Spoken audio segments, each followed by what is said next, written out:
Bel and the Dragon. When King Astyages was buried with his ancestors, Cyrus the Persian took over his kingdom.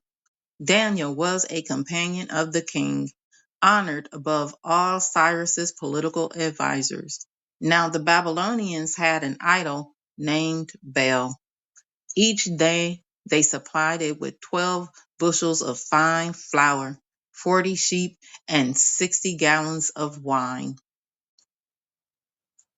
The king honored Baal and worshipped it daily, but Daniel worshipped his own God. So the king said to him, "Why don't you worship Baal?" He said, "I don't honor idols made by humans, rather the living God who created heaven and earth and has authority over all living things." The king said to him, "You believe Baal is a living God, don't you? Haven't you seen how much he eats and drinks every day?" Daniel laughed and said, "Don't be taken in, your majesty. This is clay on the inside and brass on the outside. It hasn't eaten or drunk anything, ever." Furious, the king called for his priests. He said to them, "If you don't tell me who eats these provisions, you die. But if you can prove that Baal eats them, Daniel will die for insulting Baal." Daniel said to the king, "That's fair enough." Now Baal had 70 priests plus their wives and children. The king went with Daniel to Baal's temple. Baal's priest said, "We're going outside now, your majesty. You set out the food and mix the wine. Lock the door and seal it with your own seal. Early tomorrow, if you don't find that Baal has eaten everything, you can kill us. Otherwise, kill Daniel for lying about us." The priests weren't worried because they had made a hidden entrance under the table, which they regularly used to enter to eat everything. When the priests went out, the king set out Baal's food. But Daniel ordered his servants to bring ashes and sprinkle the whole temple, with only the king watching. Then everyone went out, locked the door, sealed it with the king's seal, and left. The priests came that night as usual with their wives and children and ate and drank everything. The king and Daniel got up very early the next morning. The king said, "Are the seals unbroken, Daniel?" He answered, "Unbroken, your majesty." As soon as the doors were opened, the king looked at the table and yelled, "You are great, Baal. There is nothing fake about you." But Daniel laughed and held the king back from going in. He said, "Look at the floor. Whose tracks are these?" The king said, "I see the footprints of men, women, and children." Then the king became angry. He arrested the priests, their wives, and children. They showed him the hidden doors through which they regularly entered to eat what was on the table. The king killed them and handed Baal over to Daniel, who tore it and its temple down. Now there was a big snake that the Babylonians worshipped.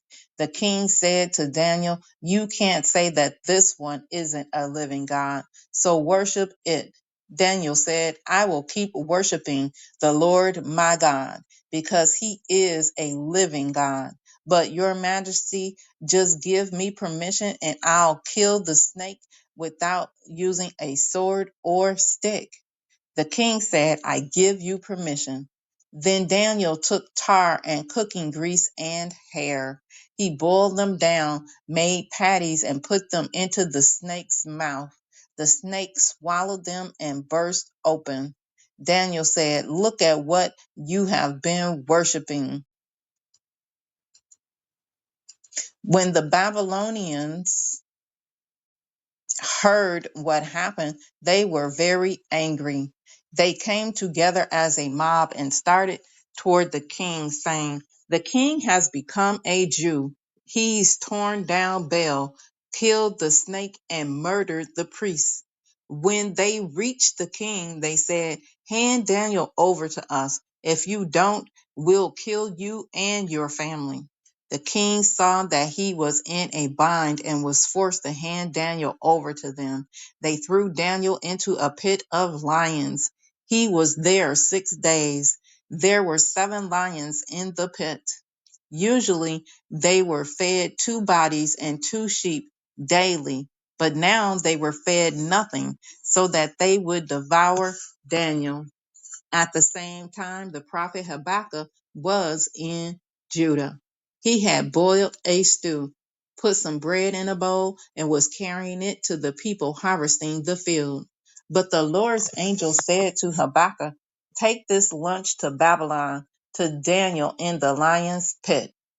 Habakkuk said, "Lord, I've never seen Babylon, and I'm not familiar with that pit." So the Lord's angel lifted Habakkuk by his hair and brought him in a rush of wind to Babylon right above the pit.